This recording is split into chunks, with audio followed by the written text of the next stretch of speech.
welcome back to the channel. Happy to see you again. So I'm still talking about and exploring this whole thing of hybrid mixing. In the last video I was discussing, just how I really have an appreciation for the sound of like the 90s and how I feel like today I have been kind of maxing out on how I've been utilizing plugins. In this video, I am going over the compressor outboard gear that I got and how I'm running that through the system. So let's get into this. But first, I just want to say thanks everybody that's been subscribing to the channel. I've seen tremendous growth over the last couple of weeks, last couple of months. I'm still trying to get to that 1,000 subscribers mark. So if you have not already subscribed, please do as I go through the video. If you enjoyed the content, please hit the like button.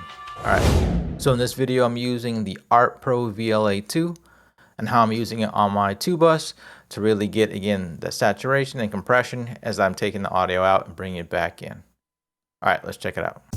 So the Art Pro VLA II is a 2-channel optical style compressor.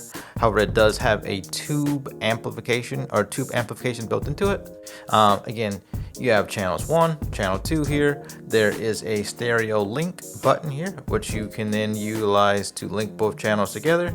And you can control, all of the input threshold, the ratio, the output, attack, release, blah, blah, blah, blah, from all the controls on channel 1, which will then, mirror everything on channel 2. And then that's when you have stereo link engaged.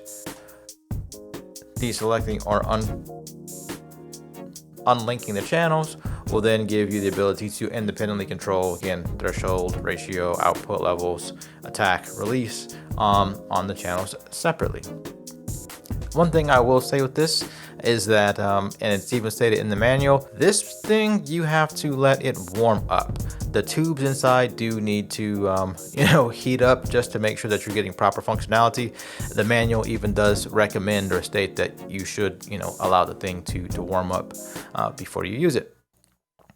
In Reaper, we're able to add hardware inserts via this RIA insert plugin. So I'm sending audio out through the Focusrite Octopre, and I'm actually bringing it back in through into the Octopre. So this is going out of inputs 1 and 2 on the Octopre and back in through 7 and 8. So I've imported some tracks that I've made in different styles or different genres, just so that I can get a better sense of how this compressor is going to perform in various styles. Like, I don't stick to one type, so it's really important to me to have the versatility of a compressor that can work across different genres. All right, so let's play some of these tracks. I'll just control the knobs, but let's just listen through it.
overall, I think I like the tone of it. What I was hearing when I would, again, crank things up to that like 12:1 ratio, it's hitting the lows a lot harder, which, you know, is compressing them more to kind of help it sit into the track a bit more. I did hear in some instances, you know, where the snare would get kind of more tucked in. But in general, when you're, you know, just compressing on the two-bus, you're looking for more of that leveling. I do find, or I could notice, you know, more of a smoothing sound on tracks. It does kind of help tame those sounds. Again, a bit disappointing that, you know, it's kind of buggy.